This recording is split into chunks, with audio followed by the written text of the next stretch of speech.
Hey everyone, and welcome back to Folktale with Shafi. You know, there are stories that make you shiver, tales whispered in the dark, and today we're diving headfirst into one of them.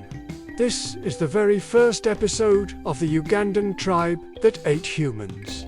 Get ready, because this isn't just any campfire story. Long, long ago, nestled deep in the vibrant, green heart of Uganda, stood a place of mystery and dread, Lugongo Forest. Imagine trees so tall they brushed against the clouds, birds singing melodies no human could decipher, and an air thick with the scent of rain and ancient secrets. The nearby villagers, they swore Lugongo was cursed.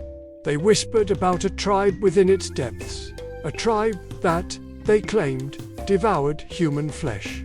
No one dared venture close, not even the bravest hunters. But fate, as it often does, had other plans. One sunny day, a young boy named Tendo vanished.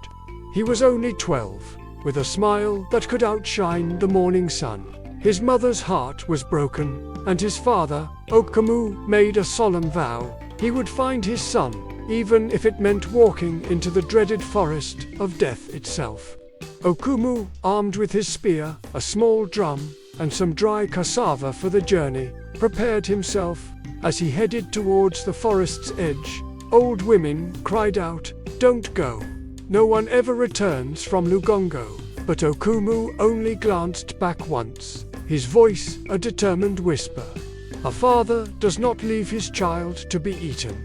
And with that, he disappeared into the dense, green embrace of the trees.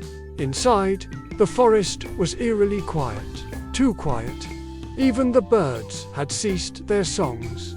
Okumu walked for what felt like an eternity, his heart pounding a frantic rhythm against his ribs. The deeper he went, the darker it became.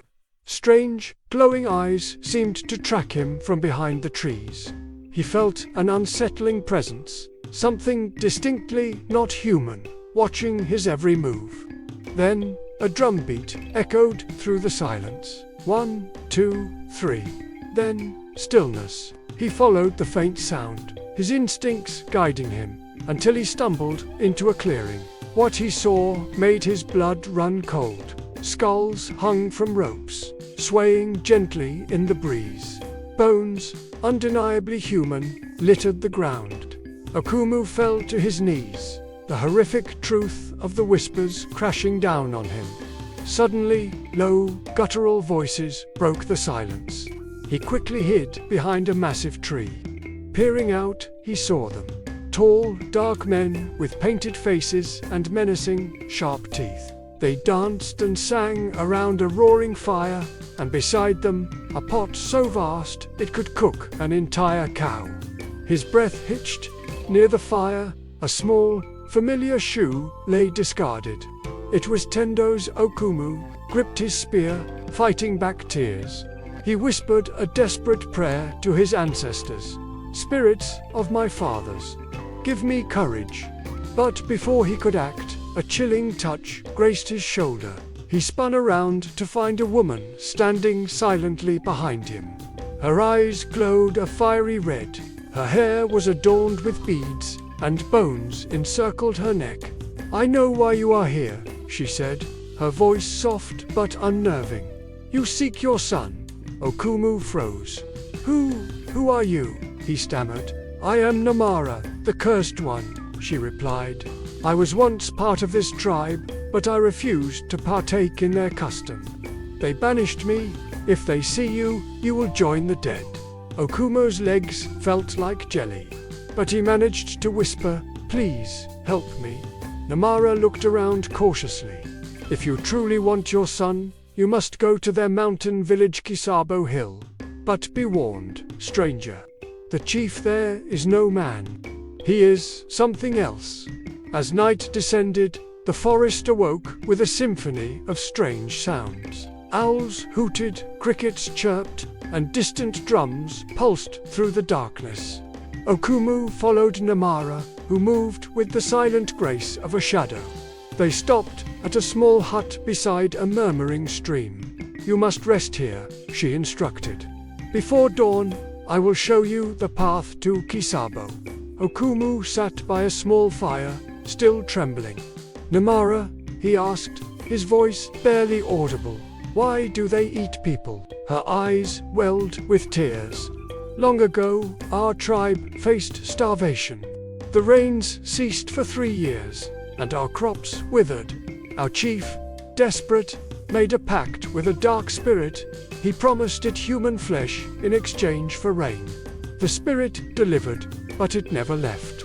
It now dwells among them, whispering hunger into their very dreams." Okumu shivered. "And my son?" Namara looked away, her voice heavy with sorrow. "If the spirit has marked him, you must be prepared to confront something no man has ever faced." Before the first hint of dawn, a thick fog enveloped the forest. Namara and Okumu walked in silence towards Kisabo Hill. The trees thinned, and the air grew heavy with the smell of smoke. Soon, a horrifying sight emerged. Huts constructed from bones and skulls. Figures moved like ghosts, emaciated, pale, and utterly silent. In the village center, a tall wooden pole stood, fresh blood dripping from its sides. "That," Namara whispered, "is where they keep the offering." Okumu's heart hammered. He looked closer, and his blood ran cold. A small body was tied to the poltendo. He surged forward, but Namara held him back firmly. "No! They will see you." Okumu's eyes filled with tears. "I can't just watch my son die." "Then you must outsmart them," Namara insisted. "There's a cave behind the hill. Inside lives the spirit they serve. Destroy its heart, and they will lose their hunger." The two crept towards the cave. Strange carvings adorned its walls, faces with open mouths, eyes without pupils. A terrible stench filled the air. Okumu heard whispering voices calling his name. As they entered, they saw a giant pot of bubbling black liquid over a fire. From the shadows, a deep voice resonated. "Who dares to enter my home?" Okumu tightened his grip on his spear. The ground trembled. A towering figure rose from the darkness, half man, half beast, with horns like a buffalo and eyes like burning coals. "I am the spirit of hunger," it growled. "I keep this tribe alive. Leave now, or be devoured." But Okumu stood his ground. "You took my son. You will pay." The spirit laughed, a chilling, booming sound. "Then face me, mortal, and see how long your courage lasts." The spirit's laughter escalated into a roar that shook the very foundations of the cave. Rocks rained down from the ceiling. Okumu hurled his spear. Find out what will happen next in the next episode, and Dan*T, forget to subscribe.